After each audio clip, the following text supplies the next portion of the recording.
So hello mga mi, for today's video samahan nyo akong gumawa ng orders. Bale, ito nga yung gagawin nating orders, 5 ID card wallet. And now, kunin na natin itong mga yarn na color na kailangan natin. So bali, 3 color lang to, since 3 color lang naman yung gagamitin natin dito dahil yung dalawa is same naman ng color as fuchsia pink. So ito yung mga kailangan natin, fuchsia pink, purple, and black. So bali, numpisan ko na nga dyan sa fuchsia pink since ito naman yung may pare-parehong color. Para yan nga, isang gawaan na nga lang tayo sa isang yarn. Bali, 3 fuchsia pink yan. Kung hindi ako nagkakamali sa isang ball of yarn, 2 set na ng ID card wallet yung magagawa natin. So, meron na yun body, keychain, and wristlet. So, kailangan ko dito ng 2 ball of yarn. So, sobra pa yon. So, yun, pwede nyo ng reference yon para kapag bibili kayo ng materials nyo or yarn nyo, is pwede nyo nang maging basihan yun sa pagbili. So, 100 grams po yung isang ball of yarn. So, sa isang 100 grams, nakakagawa ako ng 2 set ng wallet, which is, yun nga, yung set is meron ng body, yung pinakang wallet, yung keychain na heart, and wristlet. And eto nga purple. Ngayon ko lang na-appreciate yung ganda ng purple. Ang ganda pala talaga nitong purple na to kasi madalas lavender yung na-order, which is light color. And then itong purple, itong huling-huli ko na lang siya mga na-order or naisama sa option ko sa aking mga color list. And eto nga, ang ganda rin pala talaga nito, lalo na kapag ka nagawa na siya as finish na product na. So tingnan mo, ang ganda ng kulay niya, purple na purple, parang talong na talong. And eto naman black, so black tayo as usual, pero medyo mahirap gawin yan kasi black, pero carry lang, ayan, natapos naman natin.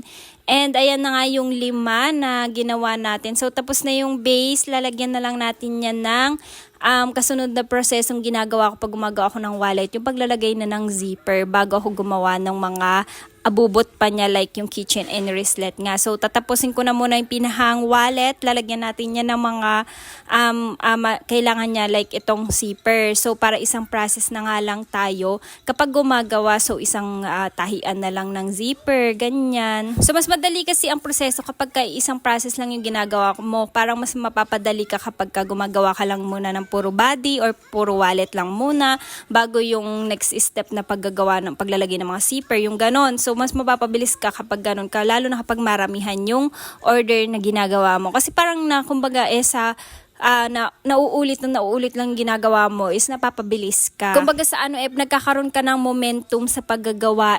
Parang nasasanay ka na sa proseso ng ginagawa mo.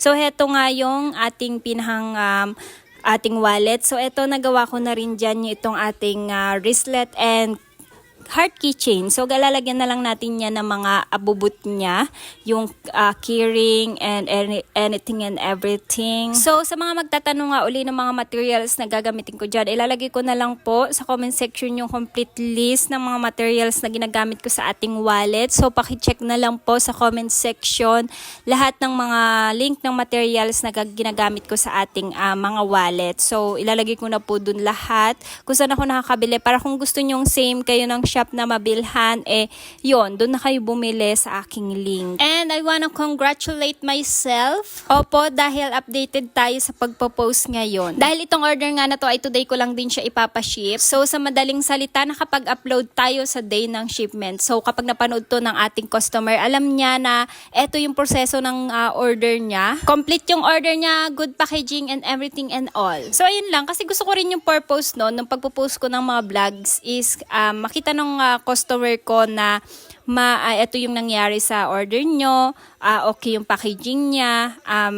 Actually, kapag hindi naman ako nakakapag-upload agad-agad ng vlog, kapag alam ko hindi ko ma-upload agad yung vlog, sinesend ko naman yung mismong packaging lang. Packaging video ko lang doon sa ating customer. So ito, hindi ko na sinend kay ma'am yung mismong packaging kasi alam ko na ma-upload ko rin naman itong vlog ko sa kanya. So bago ko ituloy pala yung kwento, eto, balik tayo dito sa video. Kasi natapos ko nang gawin yung pinahang body ng lahat. So pangalan na lang yung ilalagay ko. So ayan, may nakiingay pa. So yun nga, balik tayo. Bali pangalan na lang talaga ilalagay ko dito sa mga order ni ma'am. And kinonfirm ko lang sa kanya before ko idikit yung mga pangalan talaga itahi para nga just in case na may mga changes pa or anything. Kasi nga, before holiday pa yung transaction namin nito ni ma'am. And bago ko nga ipaship, kinonfirm ko muna kung may additional pa siya kasi yun nga yung huli naming usapan, baka daw may additional siya. And yun nga, kinonfirm ko muna. Then, ayun, ang changes is, nagbago ang isip ni Gina, nag-cancel si Gina, opo. So, si Justin na lang pinalit natin. So, si ma'am ay nagpalit ng golden brown. So, okay lang naman sa akin kasi magagamit ko pa naman sa ibang order yung ginawa kong fuchsia pink na isa. Yun din ang kagandahan. So, na-confirm ko muna bago ko nalagyan ng pangalan. Siyempre, magkakaroon na ng lamat yung pinaglagyan natin ng pangalan pag tinanggal kasi natin yun. Kasi diba ginuglo stick natin ng kaunti. So, may lamat na yon. So, buti na lang din talaga nag-confirm muna tayo kay ma'am bago natin lagyan ng mga pangalan. So, ayun, okay lang naman yun sa akin kasi magagamit ko pa naman sa ibang order yung fuchsia pink. And kagandahan nga may nag-order sa aking shop ng fuchsia pink, same na same. So, lalagyan ko na lang yun ng pangalan kasi nag-request ng pangalan yung nag-order sa atin sa ating TikTok shop. So, yun, okay na siya, diba? Lalagyan ko na lang ng pangalan. Hindi na ako gagawa kasi sakto yung color fuchsia pink. So, papaship ko din yun agad-agad tomorrow. O, diba, walang sayang sa nagawa natin kahit pa nag-ulit tayo ng gawa dito sa order ni ma'am ng nagpa-ulit tayo ng isa pang golden brown. Buti na lang talaga, kahapon ko pa siya kinonfirm. Kasi nga today nga yung shipment, so magagahol na rin kasi ako kapag ngayon ko pa na-confirm yon. Kasi nga, kapag gantong mga araw at may trabaho si Dada, halos hindi ako makakagawa ng days. So, hindi ko maisisingit yan. Kaya gabi talaga ang ating trabaho. So, bali, bago matapos ang lahat-lahat. So, eto na siya. Eto na lahat ng wallet. Hello sa inyong 5. Hello kay Migs, Jovelyn, Ruby, and Pearl, and also Justin. Wag na kay Gina, charot. So, hello sa inyong lahat. Kung sino man kayo, sana ma-enjoy nyo itong ginawa nating handmade na wallet for you.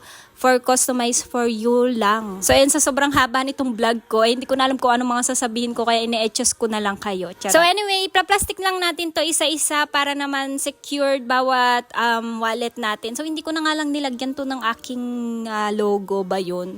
Basta yun yung logo. Kasi wala lang. Tinamad na akong maggupit. Kasi nga may work si Dada, hindi ako makakilos. Kasi nga yung toddler natin masyado ng pakailamera. So, gusto niya yung attention ko na sa kanya lang. Ayaw niya na may ginagawa akong iba. So, kapag nakita niya na naupo na ako dun sa aking trono, ay nako, mag-iinarte na yun na para bang pinabayaan ko na siya. Kaya as much as possible talaga kapag may work si Dada, hindi talaga ako nakakagawa, kaya naman na yun. Balik tayo sa pagiging ina. Kaya naman pag mga ganong times talaga, gabi talaga yung pinuprosigo kong gumawa. Kasi naman talagang solong-solo ko yung oras ko pag gabi. So, matitigil na lang yun kapag nagigising yung bata at gusto niya mag-breastfeed. So, ayun lang naman ang konting adjustment natin kapag wala si Dada kasi nga talagang focus tayo kay Maui Tot. So anyways, ang kagandahan naman dito ay natapos ko na rin naman to and all ng before pa umalis si Dada, and pinako na rin talaga to ng umagang-umaga pa lang para anytime na mag-pick up si rider is ready na ang ating parcel. And dahil nga nagka-work si Dada, kaya hindi ko natapos din na magawa yung para dun sa ating giveaway at sa nanalo dun sa ating palaro. So bukas ko na lang din siya ipapaship. Pero naumpisahan ko na yung isa kasi nakatulog si Maui kanina, and then yun, update ko na lang siguro sila by tomorrow. Kasi may ipapaship pa rin naman ako bukas, so yun nga, sunod-sunod na uli yan. And sana nga marami pang umorder at marami pa tayong blessing na matanggap this month, and of course sa mga susunod pang month. So yun lang, sana wag kayong nananawa sa panonood ng ating mga vlogs. Malaking tulong na sa akin yung pagla-like, pagko-comment at pag-share nyo ng mga videos ko. Maliit man yung earnings ngayon kay Meta, siguro dahil affected na rin ng gera. Kasi napansin ko talaga na bumaba ang earnings nung nag-start ng February. Kaya yun, medyo nakakasad lang talaga. Kasi halos wala na rin talagang kinikita yung mga videos mo, kaya talagang sipag talaga. So ayun nga, patuloy pa rin po tayong mamimigay ng wallet every month. Kaya para sa ating top engager, abangan nyo yung magiging top engager natin. So si Meta po yung nagde-decide yan, mga mi, na kung saan yung pagla-like, comment, and share nyo ay nagkakaroon kayo ng points, which is pag naipon yun, yun yung magdidikta sa inyo kung magiging top engager kayo. So yun lang naman, nagpapak na ako nito at na-skip pa nga yung part na to kasi hindi ko alam na hindi ko pala na-play. So kaya ayan, natapos na agad siya. Nailagay ko na sa pouch. Anyways, yun lang naman for today's video. Bye-bye!